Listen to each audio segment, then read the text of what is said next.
Hotel history is created for adult audiences. Content may not be suitable for all listeners. Discretion is advised. You're listening to Hotel History.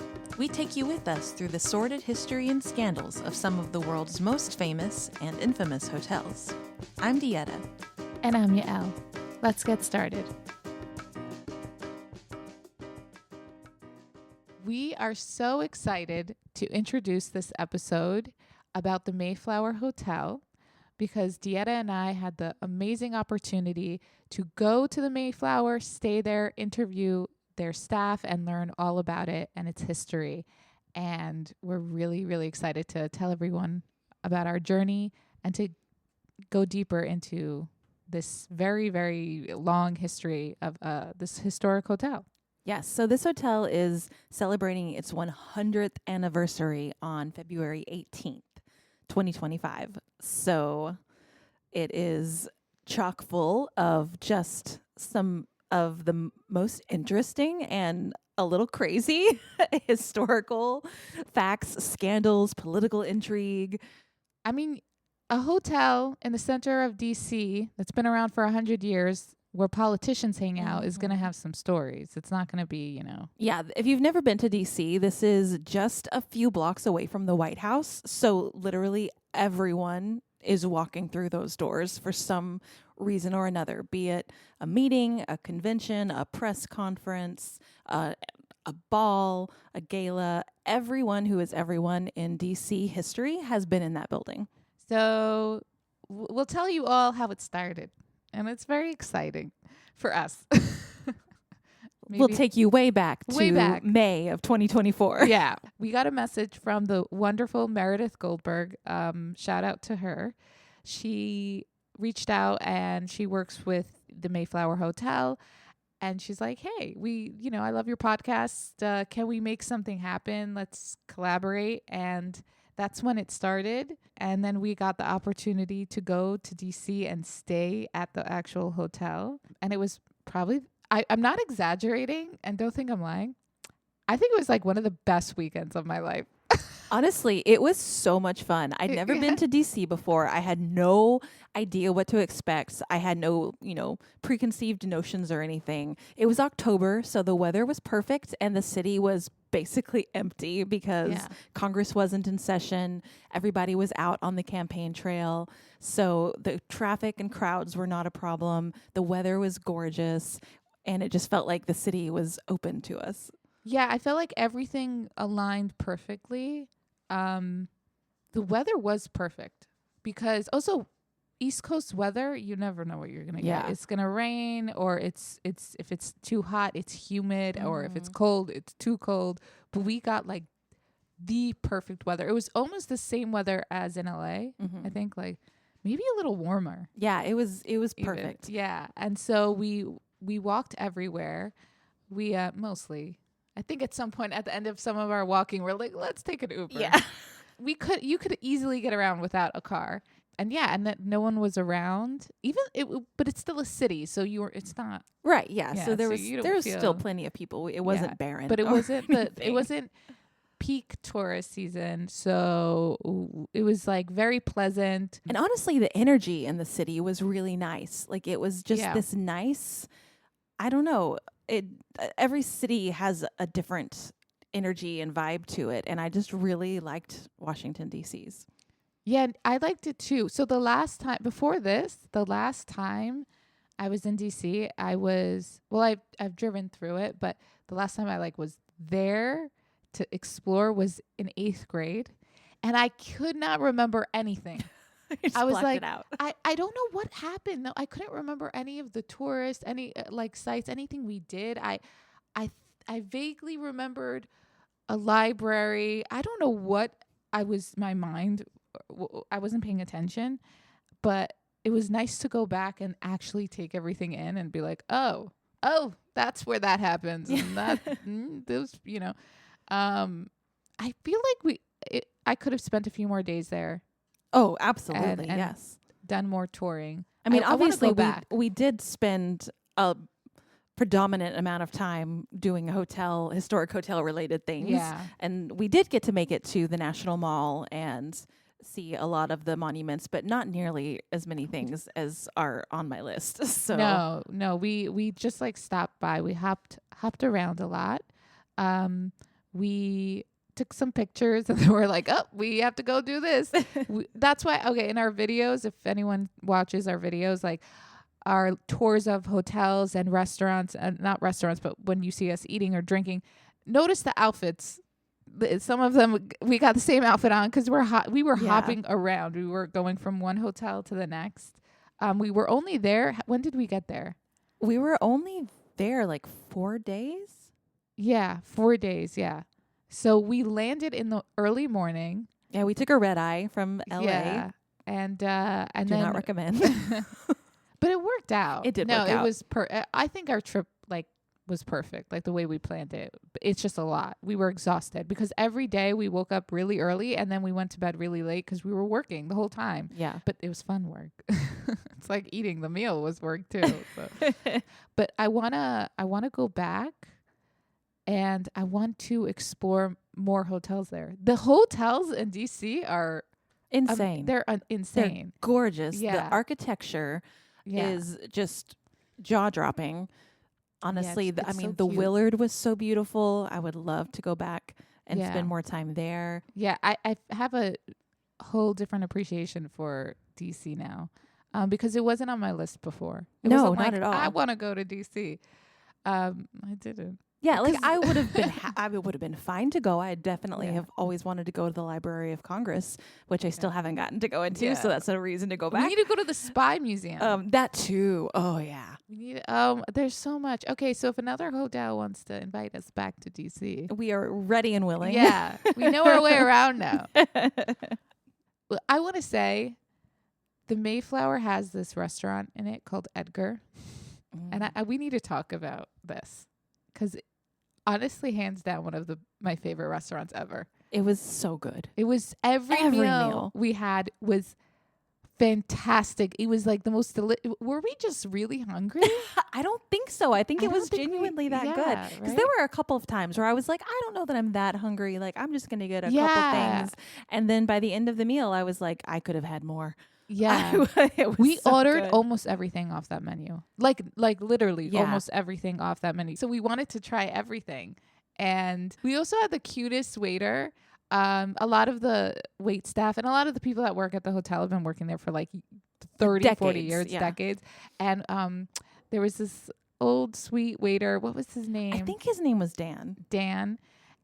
He only works on Fridays and Saturdays or like something like that. And in the mornings. And of course we had to wake up early. And so we had him like twice in a row. Was it Thursday, Friday, Saturdays or something? We had him only on the days he worked. Yeah. And he was he was hilarious. He was our favorite person. He was so sweet. He recognized us. He always served us. So shout out to Dan. Yeah, and on the Mayflower breakfast and brunch menu is a banana bread that I believe the menu said they have been serving that banana bread since the opening of the Mayflower. Oh yeah, I remember that. It was really It good was too. really good. It was really, really good. What was your favorite thing off the menu? Oh my God. I don't know. I honestly don't know. I think that tuna Oh yeah. thing, The that tuna tuna- nachos. yeah, the tower. tuna, the tower was one of my favorites. Those pancakes with the Yes. blueberries. The French toast was excellent. Yeah, the French toast. The steak was great, didn't The we? steak Yeah. was really, really Oh, good. the Brussels sprouts. Yeah, the Brussels sprouts. That was really good too. Okay, we're just gonna name everything that we had, so we have to stop. Yeah. What else can we say about our trip? It was wonderful. We got to speak to the manager of the hotel and she was great. She was very helpful. There were 2 concierge people that were so friendly and so helpful. Shout out to the concierges at the Mayflower. They were so sweet. And we also got set up with a tour by I want to say Steve. Steve. Yeah. He was great. He gave us so much information. It was great. He was so funny and nice, and the stories were really interesting. Yeah, he knew so many, so informative. And if something funny happened, so where we meet Steve in the lobby and we're like ready to go on our tour, and this random guy, not from the US, because like He was there like promoting a book he had written or something. about Jesus. Oh, it was about I thought it was about the UN. I thought it was about Jesus or Christian something. It was nothing to do with what we were doing, but he kind of just like leached on to our tour. Yeah. And I didn't have a problem. Like, it's fine, but he was also weird and really like in the way and Yeah. asked the stupidest questions. And he asked us if it was okay. And we, being the people pleasers we are, The we're nice, like, polite. we Yeah, should we're have like, "It's we should fine." have said it. Yes, because it really like distracted from our tour. And he kept getting in our shots. He kept getting in our shots. He asked stupid questions. And Maybe his questions weren't stupid and we were just annoyed, but either way. no, they were stupid. I want to say they were stupid. But it was really our time, and we were already on a time limit. Yeah. I think he also was. So it's kind of like, man, you should have just. Yeah. But you never know. Maybe to this day, he talks about how nice the people were that let him join their tour last minute. That's why. Because I it was said like he was like okay. about to leave for the airport and he had Yeah. just like a little bit of time. So I felt bad for him because I was like, all right. I know, of course. Like, what are you gonna say? No. I It's know, I hard could to ne- say it's so hard no. to say no. We also want to shout out to Logan and Macaulay, who we interviewed, and Katherine Orr from Historic Hotels of America. We interviewed all three of them, and they came in on their day off or their time off Or their lunch break. Their Like, lunch Like break. it was so nice. Yeah, and so we really appreciate it. They were amazing. They gave us such good information. They were just so sweet and supportive, and both Logan and Macaulay gave us private tours of places. So even though we got that main tour, it was great. Logan showed us the presidential suite, which Oh is my God. really nice. Yes. And then we got another tour. We went to go see Macaulay. We wanted to say hi to him, and he's like, "You know what? I'm gonna give you a tour." And we're like, "Yes!" So we got even another tour. Yeah, It we was got to like- go through some like back areas of the ballroom and There's a whole what's it called? the like underneath? labyrinth that Labyrinth exists underneath, the yeah. hotel. We got A to lot see of just a hotels touch, a piece of that. Yeah. And it is really old. When you go behind the scenes, you're like, "Oh, I can see how old this is." Oh, and also we are going to be dropping pieces of our interview with Katherine into these episodes about the Mayflower. So she had a lot to say about the history and significance of historic hotels in general and the Mayflower specifically. So we wanted to let you guys hear some of that.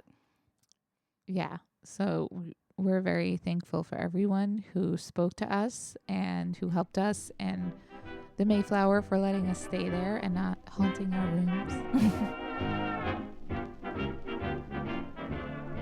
We want to start with some excerpts from our interview with Katherine back in October.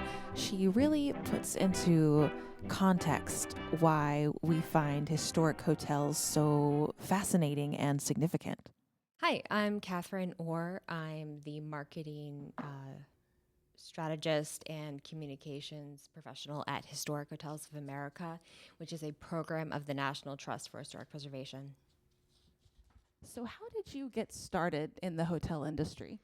Well, Historic Hotels of America is really my first foray into hotels and hospitality. I have degrees in journalism and history, and so I would call myself a public historian or a history communicator. I've worked as a historian for big institutions like the National Park Service, the National Archives Museum, as well as a communications manager for a history nonprofit. But I've always loved travel, and I've always stayed in historic hotels around the world. So when this opportunity arose, I thought it was a really good fit.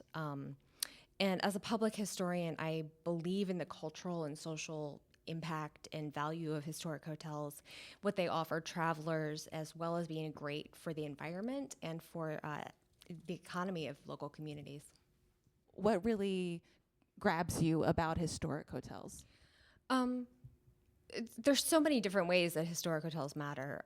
They're more environmentally friendly than a new hotel, for instance. So they add value to their community and they drive tourism. They're also authentic and they add personality to a main street or a city. And I think people are tired of cookie cutter hotels. But personally, I believe that historic hotels, like all historic buildings, teach us empathy. When I walk into a historic building like the Mayflower, I like to think that I'm standing where people stood 100 years ago. It gives me perspective and humility, and it makes me think those deeper thoughts about life. And historic hotels are also primary sources of evidence about the past. And it's really those two things, the empathy and the evidence. And I think that's the power of place at historic hotels. Oh, that's such a good way to put that. Excellent answer. So, what's it like behind the scenes of a old historic hotel, and what does it take to run a successful luxury hotel? Behind the scenes, I think there's a lot of pride amongst the staff. I think that they feel like they're part of something bigger, kind of in the same way that a visitor might, but with more pride in creating this experience for people and being part of this institution that's been so important throughout its history. And I believe that, owners and managers of historic hotels, to make it succeed, they need to come with creativity and this sort of understanding that they're stewards of something that is going to exist after they've moved on to another project or they've sold the building or, I think that it's a mission. It's something bigger than just an investment. You have to approach it as a steward. We hear that a lot whenever we research historic hotels, that it's never just an investment or a hotel. It's like you have to appreciate its beauty, its history. You have to care for it. You have to love it. The most successful ones, there's a passion for having that hotel. What makes the Mayflower stand out from other historic hotels in the DC area? The Mayflower is truly one of Washington's Grande Dames. I would say, on my one hand, maybe going into two hands, I could count how many fantastic Grande Dames there are in Washington, D.C. I think the Mayflower is one of those special places here in the city that really respects and honors its history. It invests in itself. It invests in its community. It brings in local artists to create art for the hotel, for the key cards, for the spaces. I think that the Mayflower, it gives the city a sense of constancy. It's a touch point in like a changing environment where there's a lot of buildings that are demolished. There's always construction going on in Washington, D.C., but new buildings are always going up, new shopping centers, new hotels. And so the Mayflower as a historic hotel gives the city a sense of place, a sense of time, and I don't know if it stands out from its cohort in DC, but certainly it stands out from the rest of the city.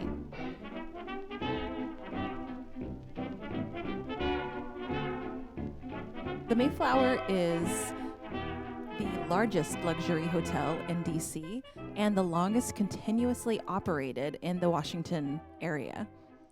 And its nicknames include the Grande Dame of Washington, the Hotel of Presidents, and the second best address in Washington, D.C. The area where the Mayflower now sits actually began as the Visitation Convent and School. A group of 7 nuns came to Washington in 1850 to open a Catholic grammar school, and in 1876 they purchased 7 acres of land for $53,000. Wow. The school ran until 1919, but the nuns actually had to sell pieces of it off throughout the years to keep the school open and support themselves. So probably not the best investment. But despite their monetary struggle, the neighborhood around them became one of the most exclusive residential neighborhoods in the city, thanks to the British legation, which was built there in 1872 at N Street and Connecticut Avenue. In 1919, the nuns sold their remaining land for the site of the Mayflower and were able to move their convent over to Bethsaida. So the Mayflower was built by Allen E. Walker. It was originally called the Walker Hotel and Apartments. The architecture firm chosen for the project was Warren and Wetmore, which was based in New York and considered the premier hotel designers in America. Their previous projects included famous New York names like the Plaza, the Vanderbilt, the Ritz-Carlton, the Biltmore, and the Commodore hotels.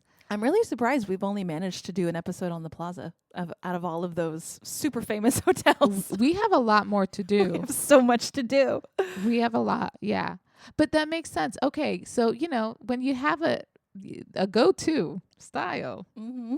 very nice. That's true. Yeah, obviously these architects knew what they were doing. Yeah, I mean, it's still gorgeous to this day. That's timeless. You have to be a really good architect to make it work. And especially in DC, because DC has weird shapes and corners and intersections. And it was actually true. quite a challenge to design a building that was going to look good and also make sense. And they did a really, really good job with the shape that they chose for the Mayflower.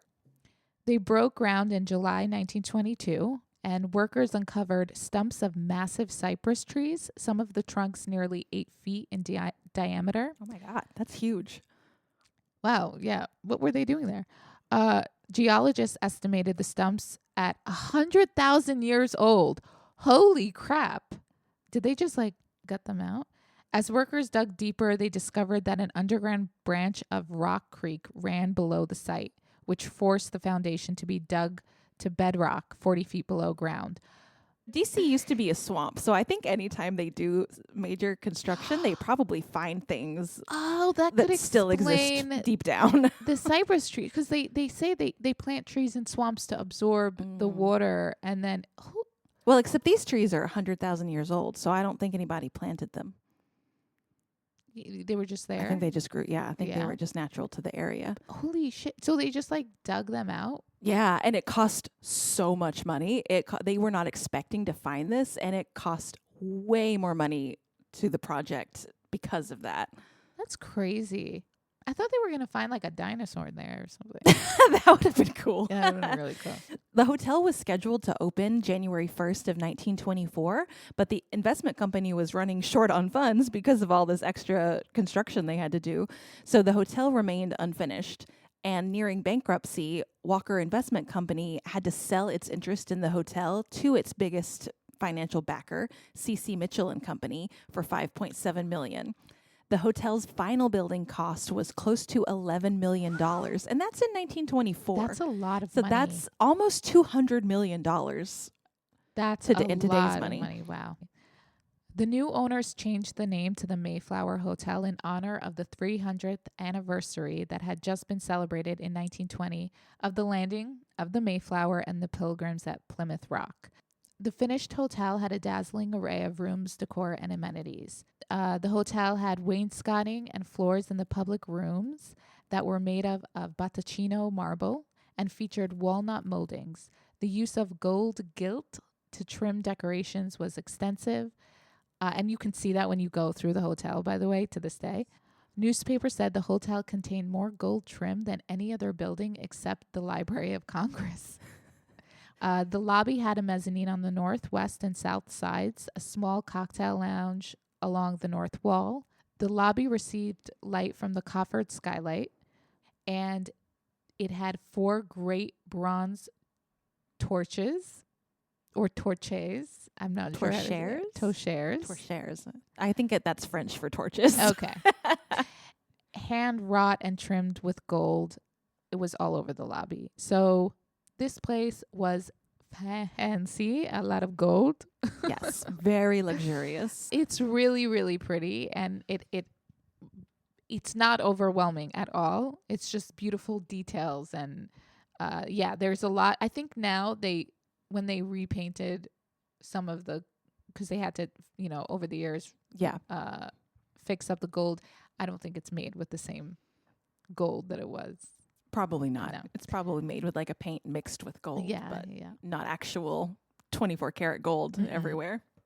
The main lobby entrance on Connecticut Avenue had a stairway that led down to the below ground level where public restrooms and a barber shop and a marble shoe shine stand were located. And then a second corridor and steps behind the elevators led to the presidential room.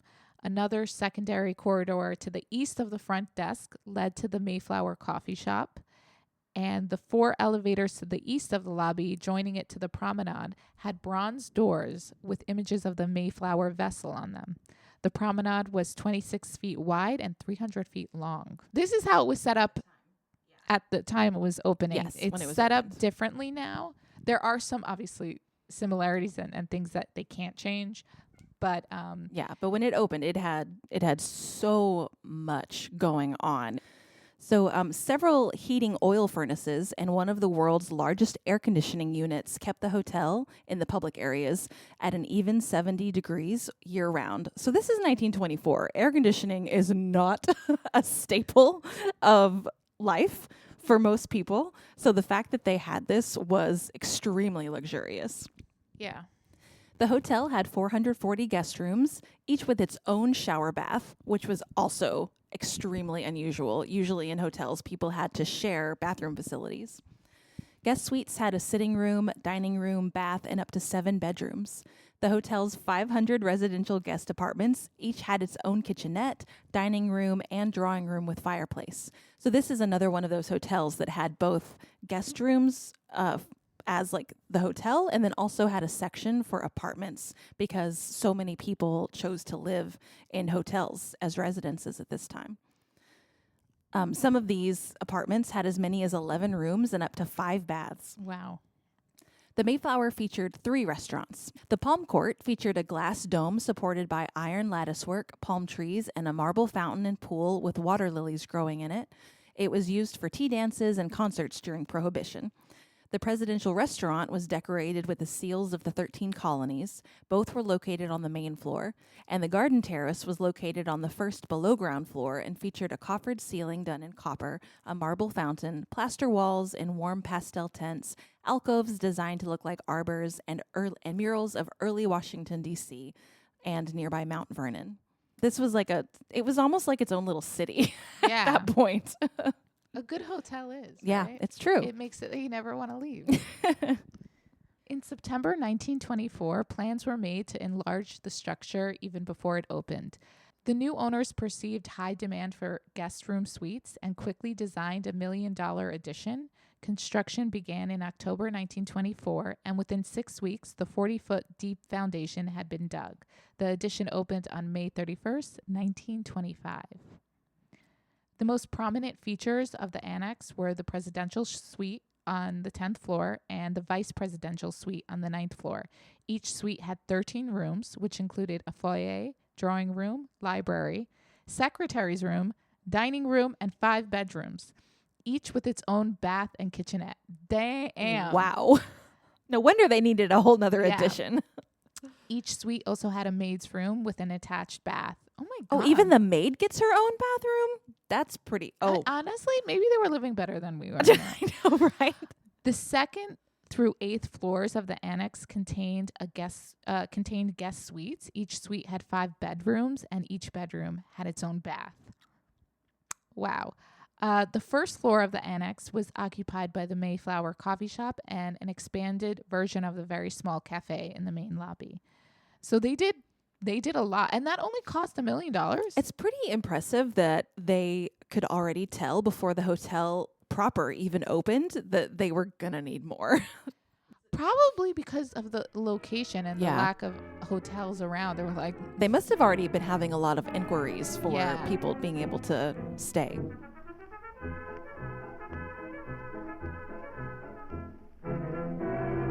On February 17th, 1925, the night before the Mayflower opened to the public, the hotel held a gala for 750 guests, including those who had designed, constructed, and decorated the hotel.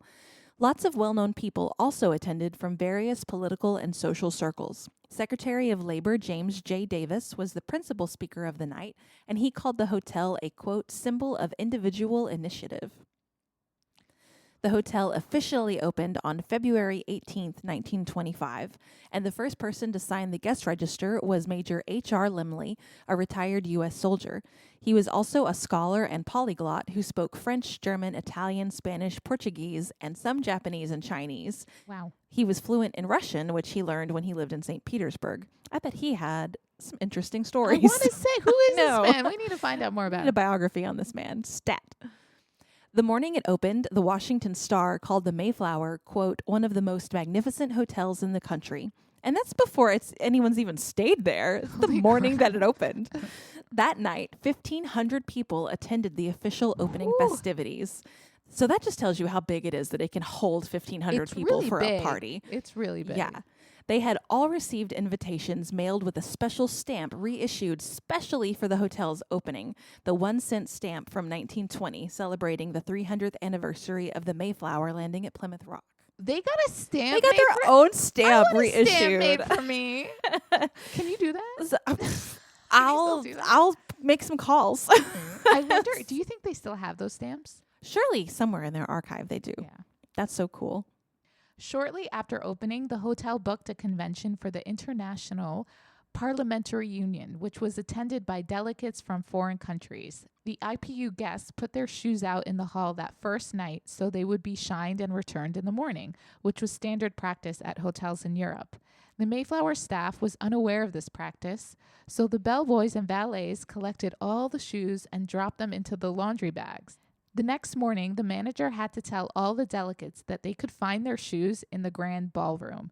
They all had to shuffle to the ballroom in their stockinged feet to find their shoes. To make it worse, the shoes were no longer paired together.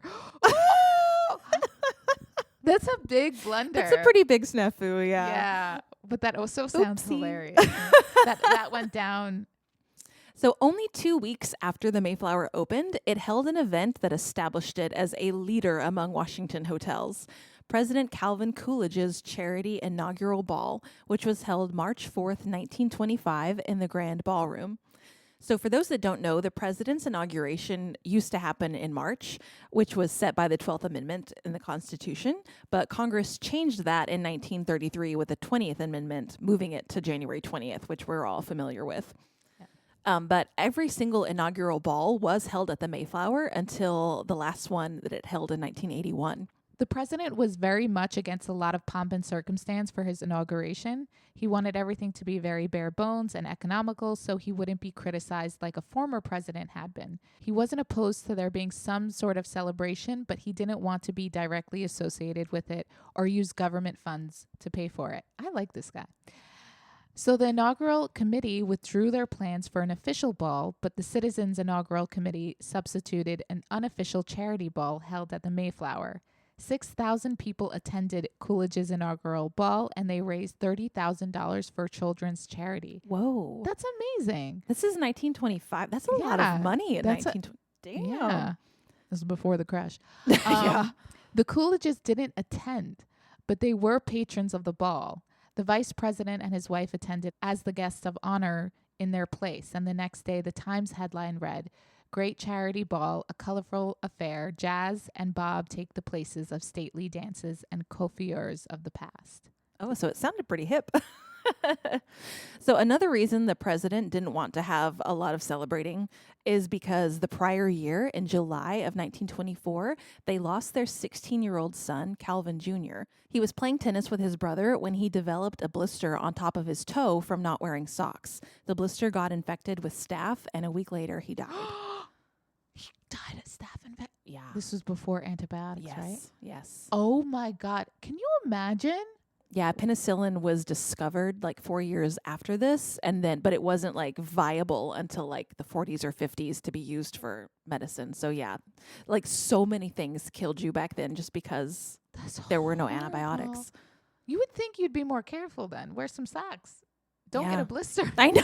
I cut guess they're yourself. just not thinking like, oh, bacteria lives on my foot, and if my foot gets a blister, I'm gonna I'm get sure infected. he's not the only one. I that mean, he was died. 16, so That's you know horrible. how 16-year-olds don't think about consequences. Yeah. Yeah, Oh, it's so sad. that's really. So yeah, really sad. his inauguration, he did not want a big affair at all Yeah. because also like the whole family was still in mourning. This was, Yeah.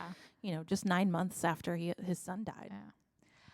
The fact that the Coolidges didn't attend their ball has led to the Mayflower's famous ghost story. Apparently, on January 20th every year, the lights in the grand ballroom flicker and dim at 10 p.m. when the Coolidges would have been announced had they come. One of the elevator's stalls at the 8th floor for 15 minutes, which is when the president would have left his room and headed to the lobby to arrive at the ball. Sometimes a plate of hors d'oeuvres and wine have been found on the balcony, but they aren't the hors d'oeuvres that were served that day. Creepy? Yeah. So we heard about this when we were there. They said that there was some weird things happening with the elevator around that time. So it could be that the ghost of President Coolidge wants to attend his inaugural ball. I think it's weird. I mean, most of the inaugural balls that happened at the Mayflower would have happened on January 20th, but not his. His would have happened in March. So I feel like it's a case of mistaken identity. I think it's somebody else wanting to attend. Maybe, or the ghost of Coolidge is like, I've upgraded and I know when I'm hip it's to happening. the amendments to the Constitution. Yeah. It's like, I know this is the time for you guys. Yeah. Or maybe he's attending everybody else's inaugural ball since he didn't get to go to his own. Exactly. But we have heard from staff that the elevators that this is legitimate. Yeah. That year after year, this is a problem that happens, and they have to warn guests about it. Like, oh, hey, if the elevator holds, just use a different one. Ghosts are so funny. I don't think they're scary. No, they're pretty funny. Everything we've read about, they're just really dumb. And they just want a little attention. They want attention. They just want to be acknowledged. You just have to open the door for them. Be like, okay. Yeah, they just want you to knock before you come in the room. Check out, listen to our hotel superstitions episode for that one. They're so funny. So starting in the late 1920s and continuing for more than 2 decades, society hostess Mrs. Lawrence Townsend hosted what came to be known as musical mornings at the Mayflower, which were virtuoso concert recitals held in the Grand Ballroom. An article from a February 1937 New York Times read, quote, Mrs. Franklin D. Roosevelt attended Mrs. Lawrence Townsend's 96th musical morning at the Mayflower today, entertaining in her box Mrs. Fulvio Suvich, wife of the Italian ambassador, Mrs. Fernando de Ios Rios, wife of the Spanish ambassador, Mrs. Cordell Hull, wife of the Secretary of State, and Miss Nancy Cook, who is her guest at the White House. So lots of very important first ladies heading to these concerts.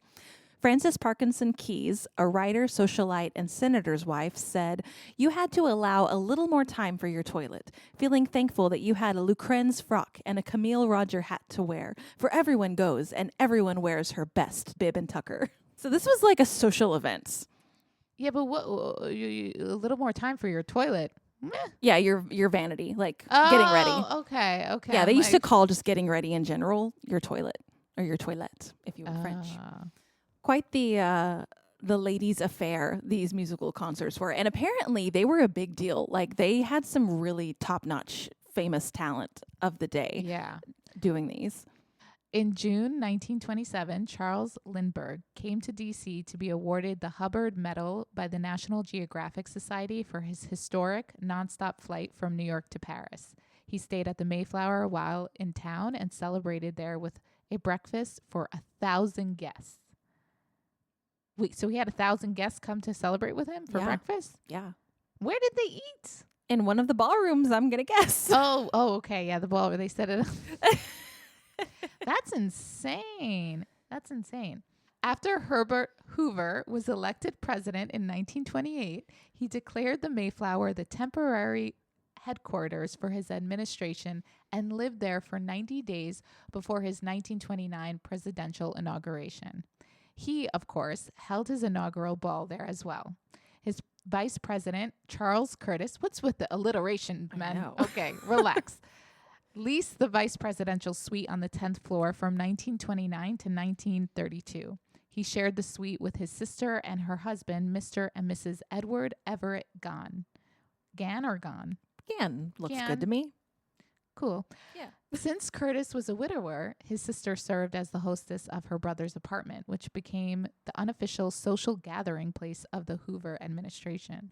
So parties in the hotel room? Yeah, parties at the vice presidential suite. I really, really hate that so many of the women that we mention are listed by their husband's name. I know that was like a thing back then, but I just hate that their identity gets erased and I have to spend so much more time if I want to try to find what their name was.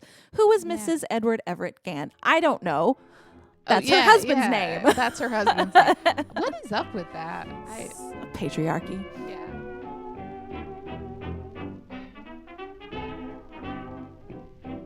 So now we're heading into the 1930s, which everybody knows was not a super good time for the country or hotels. For the world. For the world. On March 31st, 1928, the Mayflower Hotel's bonds were refinanced by the American Bond and Mortgage Company, which is the company that controlled the hotel. Most of the time, companies refinance or restructure their debt like this when they are in financial difficulty and are unable to meet their obligations, usually before filing for a Chapter 11 bankruptcy protection. So the fact that they were doing this means the hotel seemed to be having some financial difficulties before the stock market even crashed a year and a half later. Yeah. So the Great Depression had a significant impact on the Mayflower. It lost money, as much as $760,000 over 2 years, and that's 1920s money. And in 1929, its affairs were placed in the hands of a special committee established by the bond company. In the fall of 1929, American Bond and Mortgage and its president, William J. Moore, began to be investigated by the Department of Justice for fraud and predatory lending. Thousands of investors complained the company took their money and showed no returns on investment. Accusations in court alleged that the company financed a new building, let it slip close to bankruptcy, then William J. Moore emerged as its sole owner. Yeah, this happened to a hotel that I want us to do an episode on in the future in New York. Like he did this a lot. I feel like this is very common Yeah. for back then. I wonder why. Corporate regulations and things needed to be put there in was place. a crash. So there was a June 1931 Time article that actually talked about this. And a quote from it says, "Lurid stories have got into tabloid print as to how he and his associates," talking about William J. Moore, "how he and his associates gave whoopee parties with showgirls to dazzle public officials and promote their questionable bond sales. Their inflation of real estate value was denounced in the Senate." I just love that the term whoopee party was used in a Time magazine article. So they wined and dined. Yeah. They hoarded up. Yep. Yeah. For the officials to look the other way. I think whoopee party and showgirl was nice euphemisms for prostitutes. So meanwhile, the Mayflower continued to lose money. And on May 22nd, 1931, the holders of the hotel's original bonds secured a ruling that the hotel was bankrupt. It was later alleged that the hotel had lost more than $2 million since it opened, and that American Bond had issued a large amount of bonds with the hotel as security, which worsens the hotel's financial status. The bond company got the bankruptcy ruling dismissed on June 26th. So, yeah, this American Bond was like, no, everything we're doing is fine and normal. Like, it's fine. Yeah. So they got this ruling by the minority shareholders dismissed. But a second bankruptcy was declared by the court on July 28th, a month later. Didn't last long. And hotel management was taken over by court-appointed receivers. Man, this is drama. That same Time article wrote about how Vice President Charles Curtis, who we just mentioned, got himself mixed up in the whole mess. I wonder why. With the whoopee parties. Yeah. So as we mentioned before, he was staying in the 11-room vice presidential suite at the Mayflower at this time.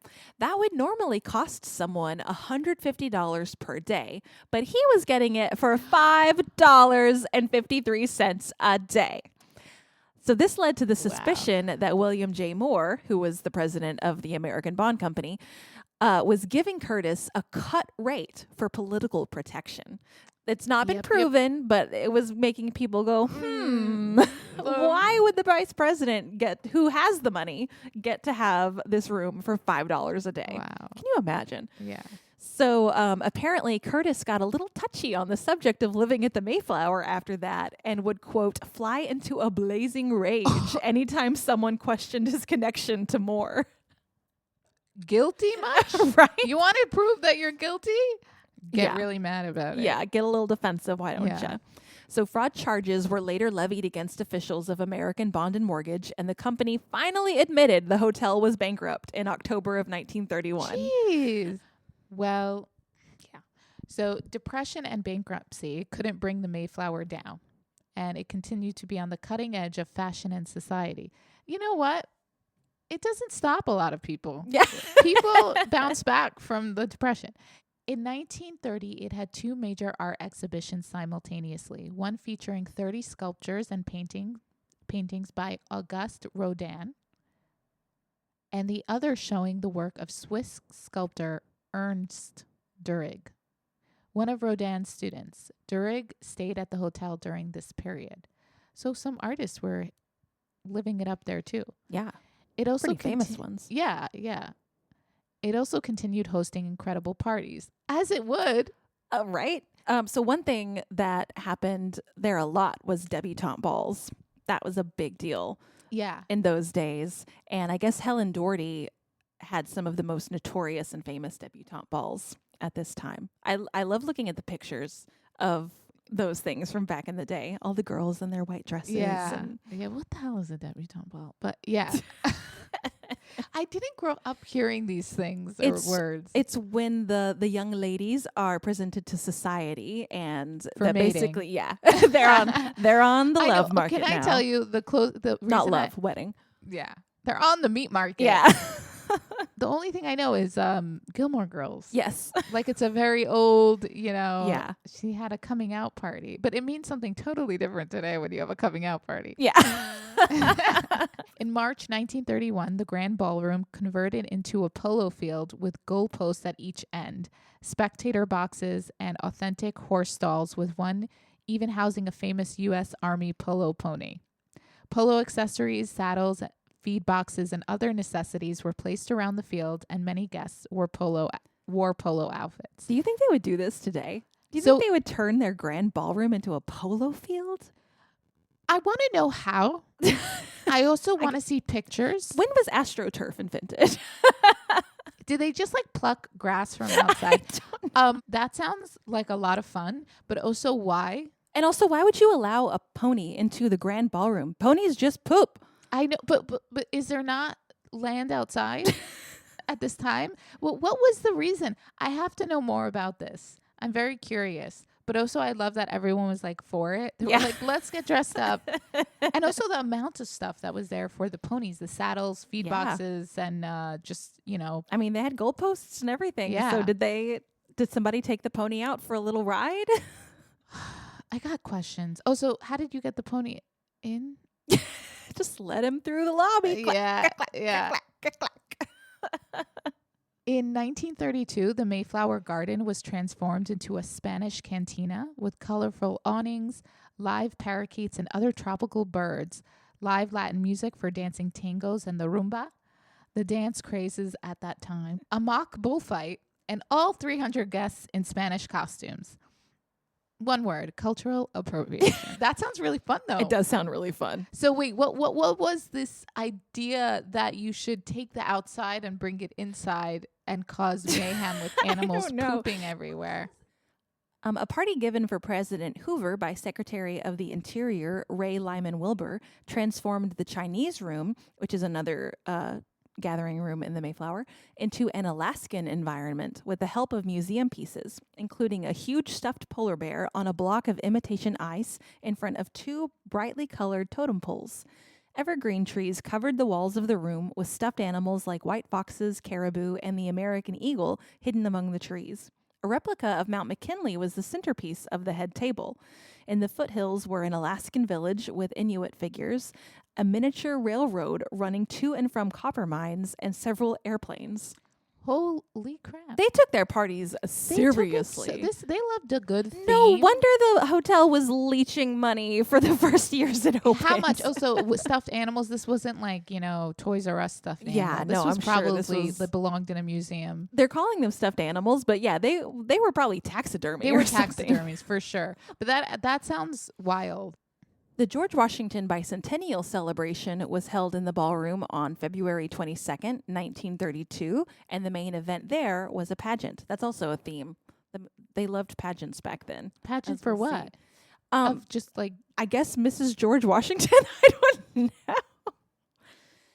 I guess, I like- think of toddlers and tiaras. That's all I think about when I hear the word pageant. I'm like, what little we put makeup on a little girl, make her wave with a crown. No, Like, normally it was like people's wives entering, I think, like the Oh, female guests. And so this was probably for Miss George Washington Bicentennial. Oh, I wonder if okay. they made her wear a George Washington wig. I would love. That's a fun pageant. See, that would be great. Yeah, That's the kind of pageant I'm here for. Yeah.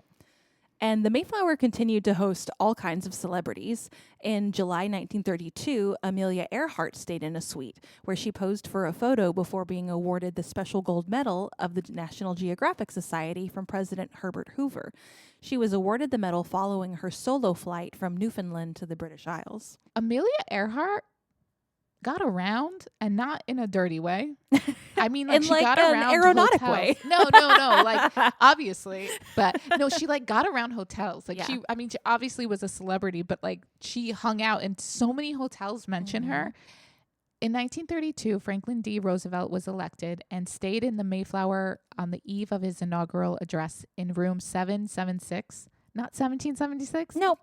I'm just saying they should have done that. On March 3rd, 1933.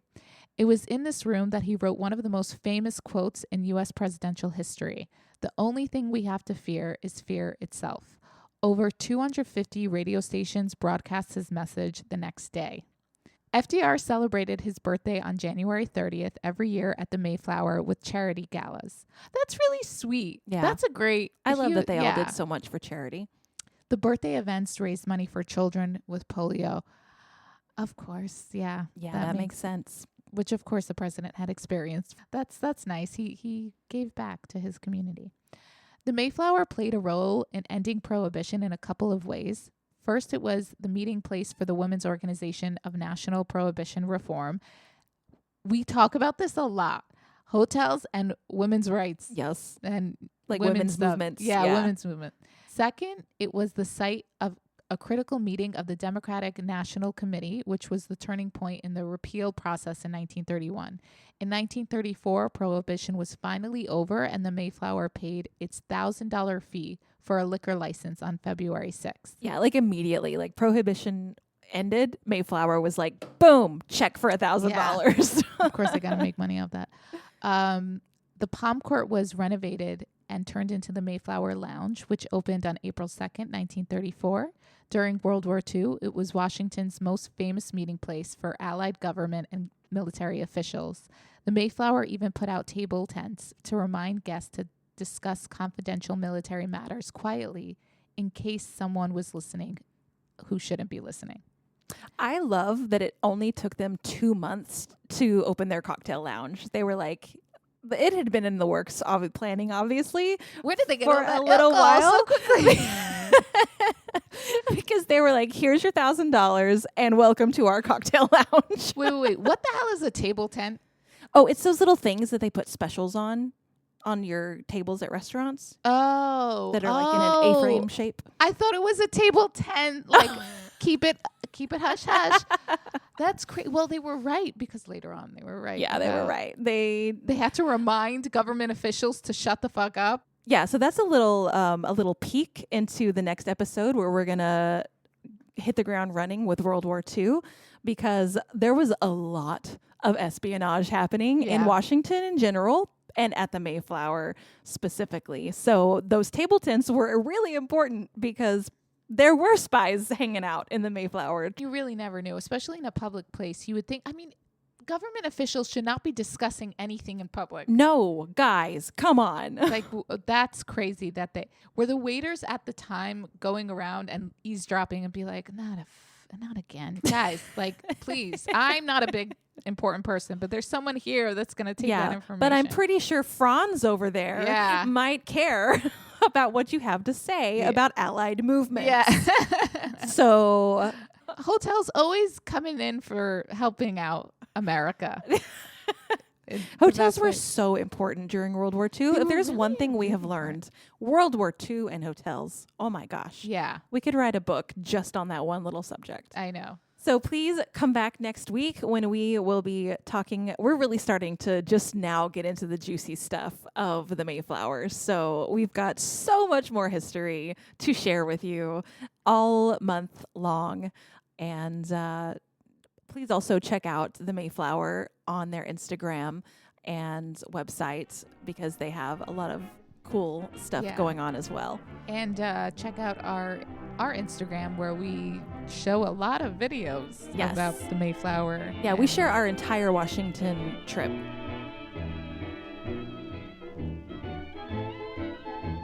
Thanks for listening to Hotel History.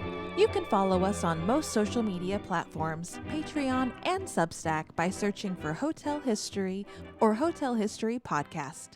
If you like what you hear, please leave us a 5-star review on Apple Podcasts and Spotify so we can reach more listeners.